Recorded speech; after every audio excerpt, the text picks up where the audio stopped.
On April 25, 2012, 14 nursing students from the University of Victoria at Selkirk College boarded a plane to take part in an international practice placement in Guatemala. Guatemala is the largest and most industrialized country in Central America. The population of 14.5 million people is comprised of more than 60% descendants of the ancient Maya. The indigenous groups are made up of 21 distinct populations, each with its own language. Guatemala was in a state of civil war from 1960 to 1996.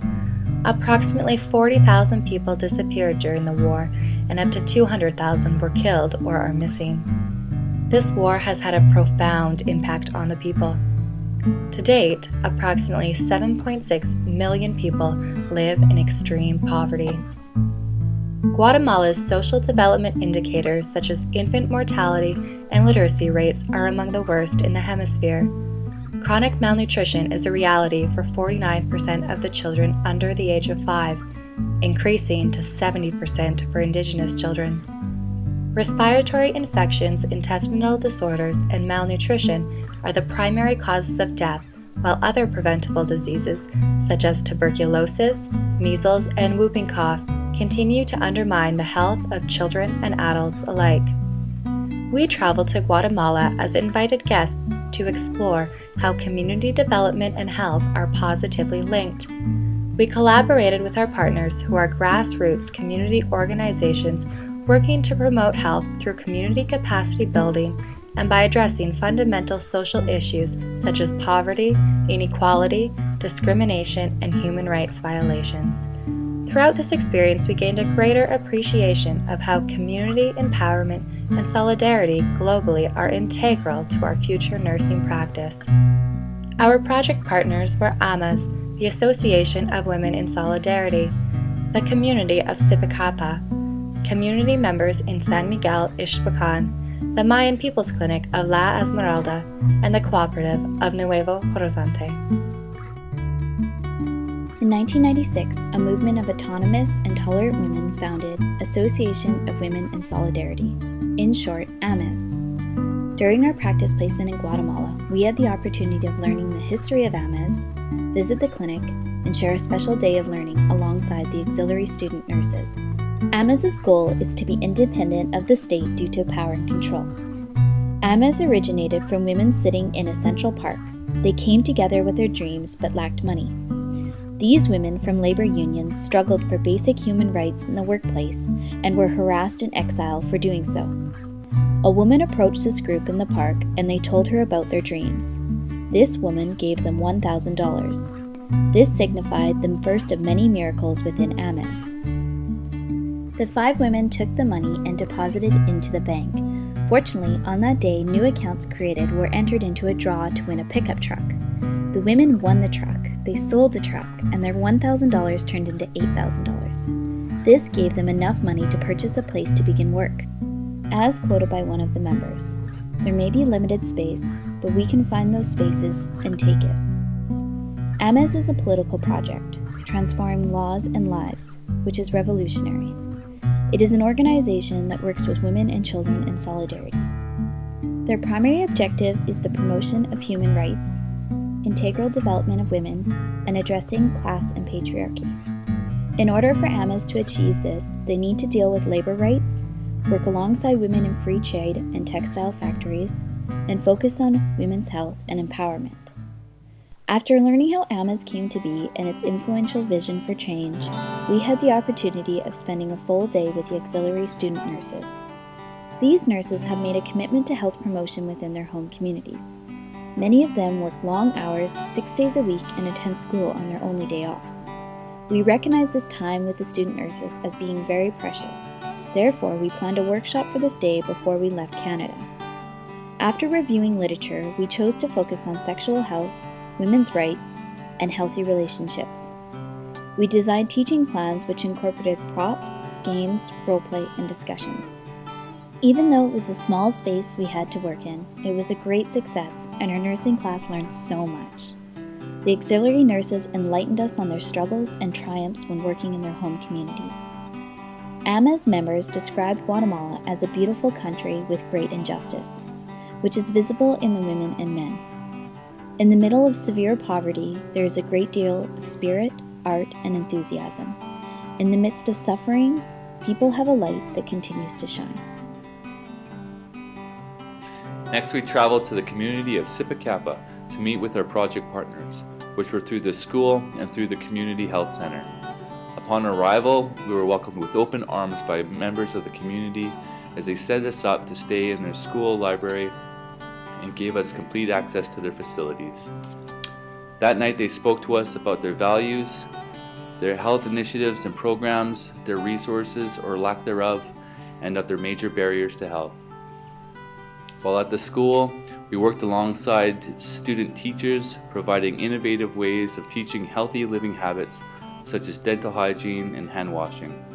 From there, the school teachers had the ability to use the skills learned from us to promote health throughout their community and classrooms.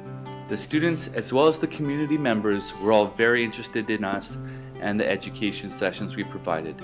Despite having learning barriers such as language and physical barriers, such as a lack of clean water for hand and dental hygiene sessions, the students were always very receptive. While in Sipacapa, we also learned a great deal from the employees of the local health clinic, a clinic which only 10 full-time employees work promoting health for 42 communities in the surrounding area. Despite having an apparent lack of resources to work with, the health clinic has very strong health promotion programs that deal with family planning, immunizations and vaccinations, and tuberculosis.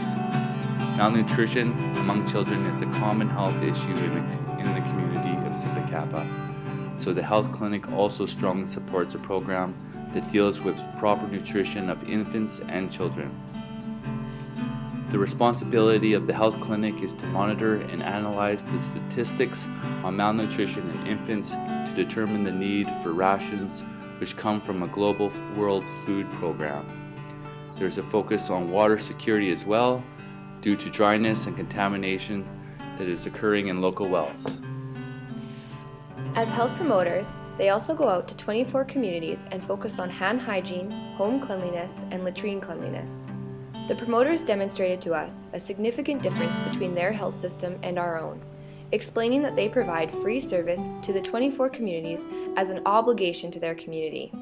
The dedication of the health promoters was very inspirational, and as project partners, we were very privileged to give them medications that were donated or purchased through fundraising done by us in the West Kootenays prior to making the trip. This contribution was especially exciting when we were told that the lack of medications is a serious crisis for the health center. As well, quilts made from local quilting groups in the Kootenays were also donated to the health clinic in order to be distributed to new mothers in the community. While visiting with our project partners in Sipacapa, we met with a group of women from a local coffee co-op. The turnout was very impressive, as women walked up to 3 hours in the sun to visit with us and share their stories. The stories reflected the oppression, discrimination, and frustration of the members as they have struggled living as Indigenous women with few rights and voices that are not often heard. The coffee co-op was put together to focus on building human rights around racism and to empower women to engage in a movement of active resistance as a collective unit. Women in Guatemala have become the leaders of the country, and they have come together not only to speak up about their own rights that are being abused, but the rights of their community when it comes to foreign mining companies, like the one from Canada, who are destroying the land and their way of life. Through the growth and sale of coffee, the women are providing equity for their family and sustainability for their community. However, local mining has caused a shortage of water and contamination of land, making the crops less productive.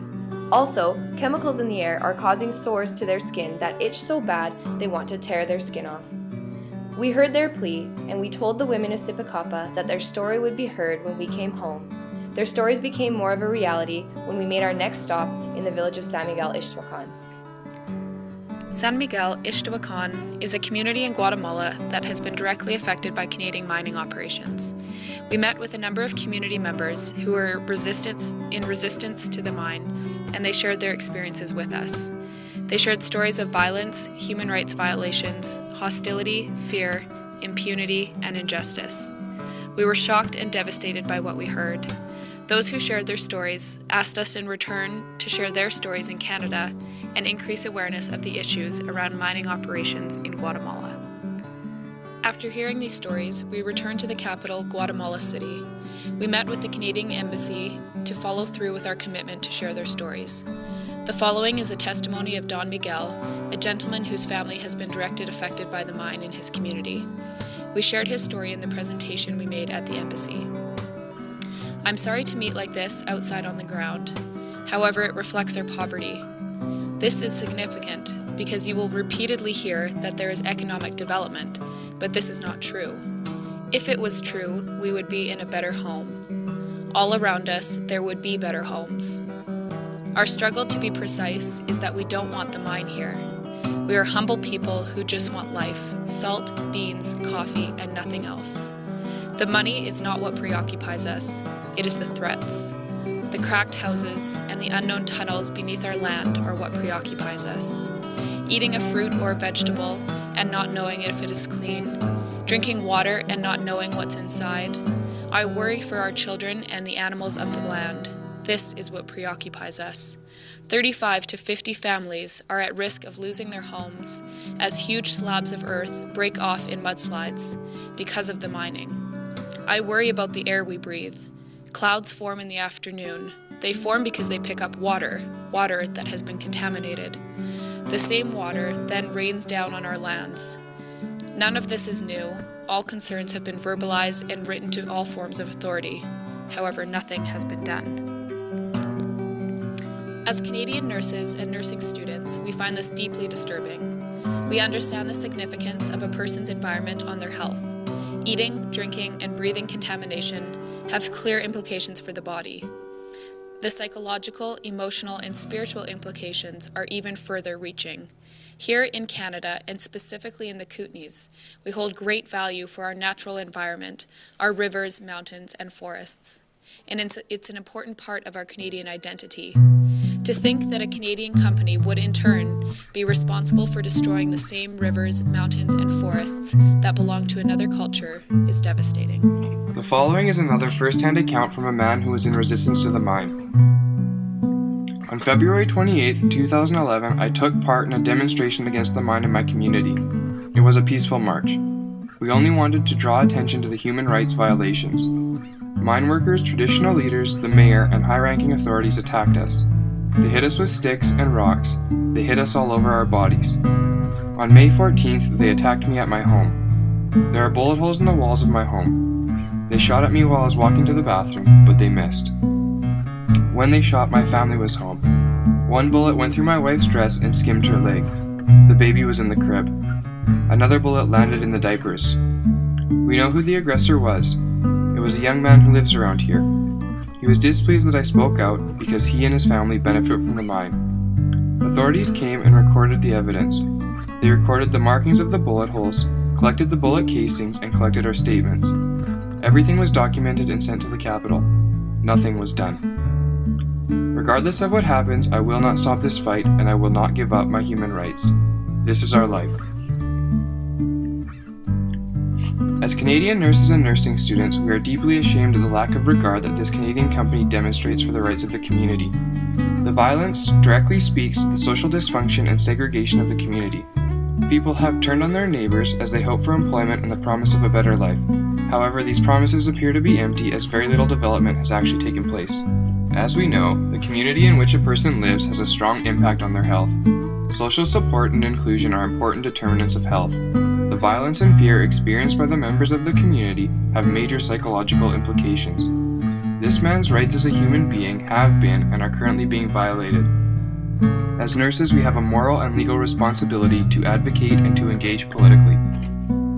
Don Lancho, a man who has spent his life and raised his family on his ancestors' land in San Miguel, Ixtahuacan, declared to us that Canada has become a developed country at the expense and exploitation of underdeveloped nations such as Guatemala. Canada, he states, is known across the globe to be a defender of human rights, and yet, here in Guatemala, Canada seems to be one of the largest offenders. He feels that his right to live according to his own cultural beliefs and his right to a life of peace and harmony are not being honored. Hearing stories like this cause us to lose faith in our Canadian government. As nurses, we practice according to a code of ethics as well as a set of professional standards. We feel that these mining operations are not allowing us to honor our commitment to these documents. We strongly believe in the philosophies of health promotion and disease prevention, yet the health challenges that are arising from these mining operations do not allow for either of these interventions to be upheld. Unethical mining practices affect all aspects of health, including physical, emotional, mental, and spiritual well-being. Don Lancho stated clearly that the destruction of our land is the destruction of our soul. As we listen to these people's stories, we are reminded of our own Canadian history and our own Indigenous Canadian populations. Reparations have been attempted, and the government has since made official apologies in an attempt to right the wrongs of the past. Yet, abroad, Canadian companies seem to be acting with impunity. This causes us to feel sad, hurt, frustrated, and betrayed by our own government. We ask that these companies be held accountable for their actions and be required to act with transparency regarding their operations. After having lived in refugee camps in Mexico for over a decade, Guatemalan refugees returned to their native land to build a new community, La Esmeralda. As we got off the plane and traveled for hours into the desert region of the Petén, we began to have an understanding of the remoteness of our destination. The family we were welcomed into were directly affected by the country's unrest and had lived and raised their families in the mountains for years. Staying with them opened our eyes to the hardships faced by the Mayan people and to the strength and determination that they possess. It appeared that they had so little, but it didn't take long to realize that in some aspects of healthcare, they were much further ahead of us in the north. In this community, we spent time at the Mayan People's Clinic, where we were joined by Rosario and Naomi, two health promoters in this region of Guatemala, whose primary emphasis was on prevention, a concept we Canadians are just beginning to embrace. The Health Promoter Program in Guatemala demonstrates a realistic and effective strategy to cope with limited resources that could prove useful in Canada, especially in northern remote regions. Speaking with the midwives of La Esmeralda Midwifery Clinic was a standout, extraordinary experience we had in this community. The passion and excitement portrayed by the midwives surpassed any language barriers and gave the translation life. One of the midwives, Anna, started practicing midwifery when she was just 14 years old and was, along with many others, forced to the mountains to escape the genocide. Anna doesn't read or write, but her expansive amount of knowledge astounded our group. She used plants for the same purposes that we traditionally use medicine. The natural remedies and recipes were passed down from her mother, who was also a traditional midwife. At the time of our visit, she had tended to approximately 1,500 births and never had a death in the mountains or in Mexico. In the short amount of time we spent in this community, we were blessed to have had opportunities to listen to the stories of the health promoters, midwives, and host family members. We learned of their years of struggles in the mountains and saw firsthand the dedication that they had towards creating a sustainable life for themselves and their families. We were able to reach out to the children of the community and utilize our teaching plans pertaining to hand hygiene and dental health, and were thrilled to see that they had a dental clinic run by their very own dental health promoter. Their ability to connect health promotion to overall community health and to utilize the small amount of resources available showed us how strong they were, united and as individuals. La Esmeralda challenged us. It forced us to take a hard look at ourselves, our strengths and our limitations, and then encouraged us to move beyond and begin to think how we can apply what we learned to our own nursing practice. Arriving at the cooperative of Nuevo Horizonte was like crossing over into another world within Guatemala. Streetlights lined the roads that went to every house. Most houses had electricity and everyone had running water. As we drove through the town, we passed a community center, and on the side, in letters that took up the whole wall, it said, in Spanish, "To be young and not to be revolutionary is a contradiction." We knew that we were in yet another very special place in this country. We met with community members who welcomed us and told us about the history of their community. What was to one day become Nuevo Horizonte began with the Civil War that raged from 1960 to 1996, and for many nearly tore the country apart. But people came together out of the struggle.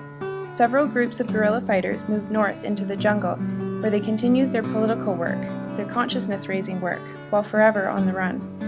At the signing of the peace accords in 1996, the disarmament process began and the guerrillas re-entered society. This particular group, who lived and fought together for 16 years, looked to rebuild and to apply what they learned in the jungle about sharing workload and the importance of political involvement, and they created the community of Nuevo Horizonte. We saw a passion for life and perseverance in the people of the town, in the artwork that dominated the sides of many buildings, and in the success of the projects which brought the community together. These people were engaged in their own health and in the state of their country, something that we, as new nurses, are beginning to fully understand the importance of. We took tours of different groups and projects in the community that were contributing to the health and strength of Nuevo Horizonte. We met with a women's group called Leaving Footprints, who told us about the roles that women played in the armed conflict and in the building of their community.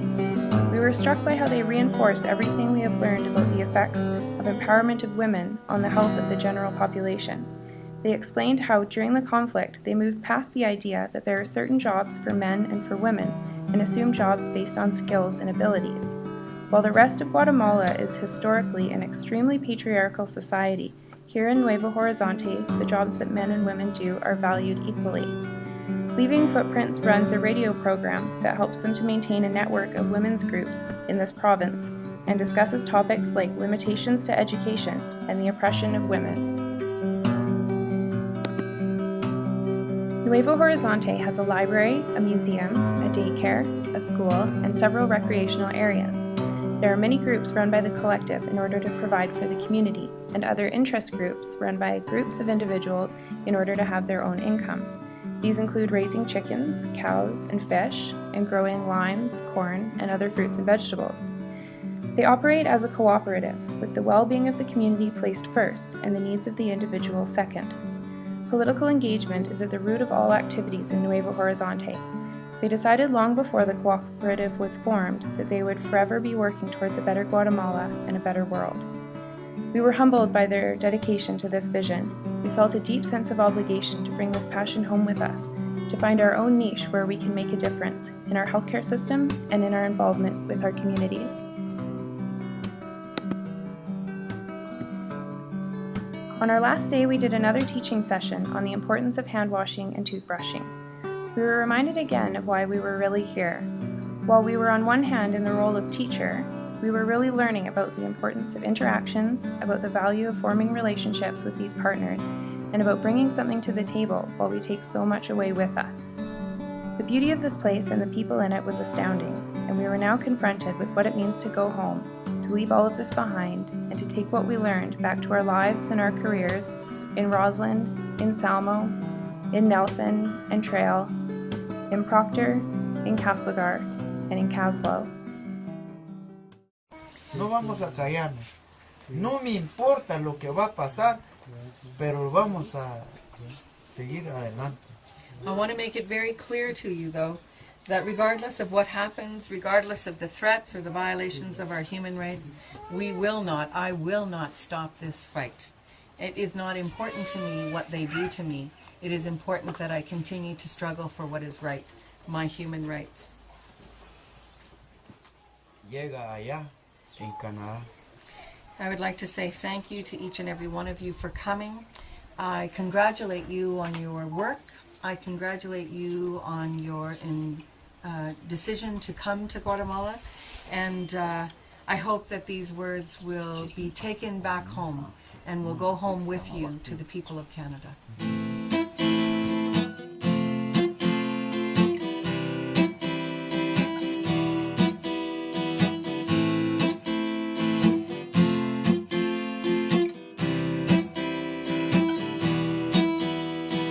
Here comes the sun over your head like a warm sunrise. You know that in this world not everything good, but right now nothing can hurt you. Maybe your joy seems so simple in front of people, but just right now all you need is this melody growing inside you. So this food inside, then I'll say it more, 'cause I'm this food inside, and I say it more 'cause I'm alive. So this food inside, and I say it more 'cause I'm alive. You see it is so. This food inside, and I say it more 'cause I'm alive. Here comes the sun, touching your skin like a sweet breeze. You know that in this world not everything good, but right now nothing can hurt you. So let your soul be in peace and your... Muchas pequeñas personas en muchos pequeños lugares haciendo nuevas pequeñas cosas.